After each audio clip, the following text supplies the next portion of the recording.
सर्वप्रथमे महापुरुष एवं महानायिका मानक चरण तले कोटि कोटि नमन एवं कोटि कोटि प्रणाम।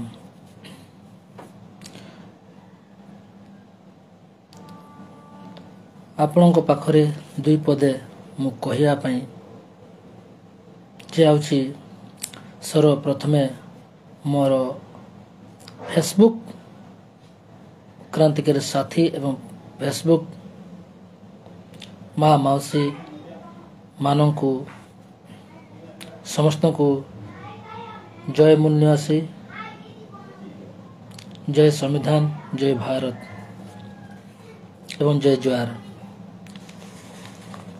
आज आपण ठारे फेसबुक लाइव आसबार कारण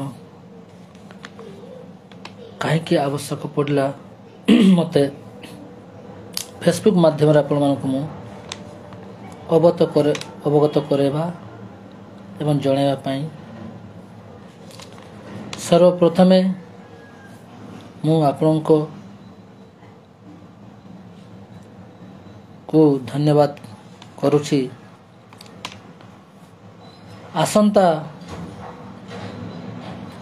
2 अक्टोबर 2024 जाजपुर ठारे भारतीय विद्यार्थी मोर्चा एवं भारतीय युवा मोर्चा एवं भारतीय बेरोजगार मोर्चा एवं भारतीय विद्यार्थी छात्र प्रकोष्ठ, इंडियन रिसर्च स्कॉलर एसोसिएशन एवं राष्ट्रीय आदिवासी छात्र संघ एवं भारतीय विद्यार्थी छात्र संघ एवं राष्ट्रीय मूल निवासी बालक बालिका संघ तरफ संयुक्त राज्य अधिवेशन हेबाकु जाउछि। विनम्र ओडिशार प्रत्येक कोण एवं अनुकोणरू +2 ग्रेजुएशन कि बेरोजगार थिबा क्रांतिकारी साथी मानक अनुरोध करा जाउछि कि अनुरोध करुछि जे आसंता जाजपुर ठारे उपस्थित होई एई राज्य अधिवेशन को सफल कराई आपण माने तन मन धन सहित साथ सहयोग करवा हेबे। एई राज्य अधिवेशन कहीं करा जाउछि? भारत रे छात्र छात्री माने पाठ पढ़ला सारिला परे एवं पाठ पढ़ुवा समय रे अनेक समस्या देखा जाउछि एवं पाठ पढ़ी सारला परे तथापि मध्य समस्या देखा जाउछि। तो यही अधिवेशन रे जो विषय अच्छी से विषय उपरे किछि आपण मानक सामर्थ्य विषय रखिबी जोटा कि से राज्य अधिवेशन रे चर्चा एवं विश्लेषण हबो। प्रथम सब्जेक्ट हैला नूतन शिक्षा नीति मूल्य से बहुजन समाज रो कुप्रतिनिधित्व विहीन करवा एक सुनियोजित षड्यंत्र अटे, एक गंभीर चिंतन जोटा कि नूतन शिक्षा नीति 2020 केंद्र एवं राज्य सरकार आनी से शिक्षा नीति यदि भारत वर्ष रे लागू करा जाए कि लागू हेले एसटी एससी ओबीसी एवं माइनॉरिटी छात्र छात्री मानकर अवस्था कौन हेबो से विषय रे चर्चा एवं गंभीर विश्लेषण हबो। एवं आ गुटे सब्जेक्ट अछि बारंबार पेपर लीक घटना जोगु युवपीढ़ी भविष्यत संकटाभिमुख हेउछि, एक गंभीर विश्लेषण। युवपीढ़ी को बेरोजगार रखी सोशल मीडिया ଜରିଆରେ ଅନଲାଇନ୍ ଗେମିଂ ଆପ୍ ୱେବସାଇଟ୍ ଦ୍ୱାରା ମାନସିକ ଏବଂ ଆର୍ଥିକ ସ୍ତରରେ ଦୁର୍ବଳ କରି ସାମୟିକ ଆତ୍ମହତ୍ୟା କରିବାକୁ ବାଧ୍ୟ କରାଯାଉଅଛି, ଯାହାର ସମାଧାନ ସୋସିଆଲ ମିଡ଼ିଆର ରାଷ୍ଟ୍ରବ୍ୟାପୀ ସଂଗଠନ ନିର୍ମାଣ ଦ୍ୱାରା ହିଁ ସମ୍ଭବ। ଏକ ଗମ୍ଭୀର ଚିନ୍ତନ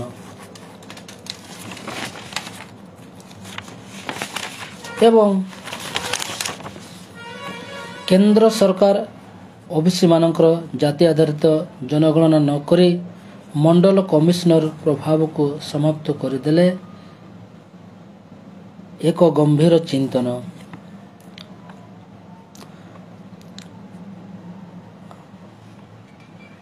ଉଦ୍ଧାରୀକରଣ ଏବଂ ଘରୋଇକରଣ ଏବଂ ଜଗତୀକରଣ ମୂଳନିବାସୀ ବହୁଜନ ସମାଜର ସମସ୍ତ ଅଣବ୍ରାହ୍ମଣକୁ ସାମାଜିକ ଓ ଆର୍ଥିକ ସ୍ତରରେ ଧ୍ୱଂସ କରିବାର ଏକ ଷଡ଼ଯନ୍ତ୍ର ଅଟେ। ଏକ ଗମ୍ଭୀର ବିଶ୍ଳେଷଣ।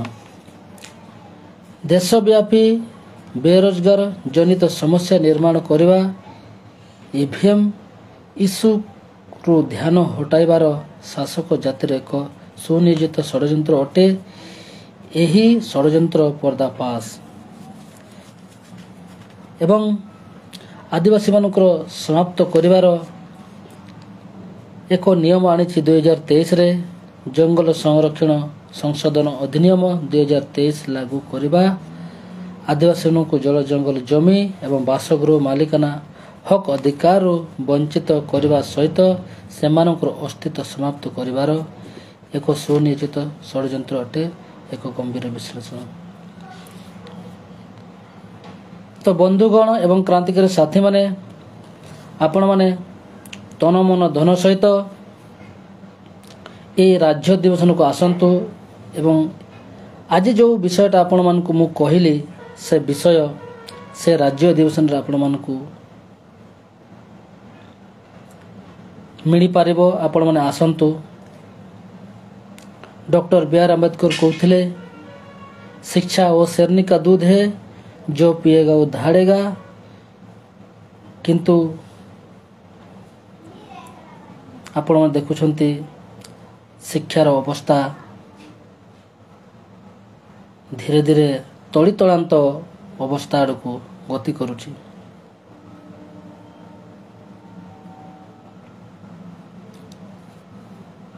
तो सेतिकी कही मोर वक्तव्य को शेष करुछि। समस्त को पुणी थे जय मूल्यवासी, जय संविधान, जय जुआर, जय आदिवासी, भारतीय विद्यार्थी मोर्चा जिंदाबाद एवं जाजपुर चलो, जाजपुर चलो। राज्य अधिवेशन सफल करने जाजपुर चलो। एतकी कही मोर वक्तव्य शेष करुछि। धन्यवाद। जय जुआर, जय संविधान, जय आदिवासी।